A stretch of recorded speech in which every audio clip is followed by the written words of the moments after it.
Hello and welcome to Kanen Coffee espresso machines. Today we're testing this beautiful DeLonghi Magnifica XS espresso machine. We replaced the pump and we did a tune-up which included replacing the infuser. That's the main part of the machine that brews the coffee after the coffee is ground. So let's go ahead and make a shot.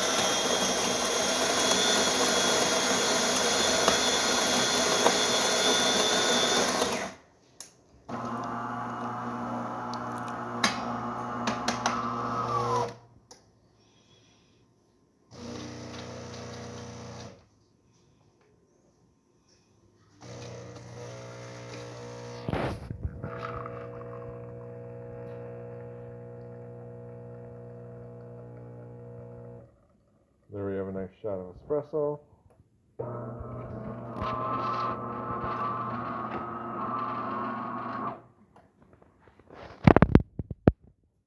And we'll test the steam. Oops. Gotta press the steam button first and heat it up.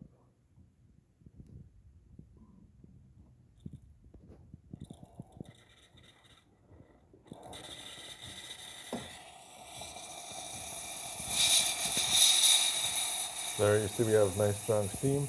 So thank you for preparing with Kanen Coffee. Please like our videos below. If you'd like to see more videos like this, please subscribe to our channel. Thank you.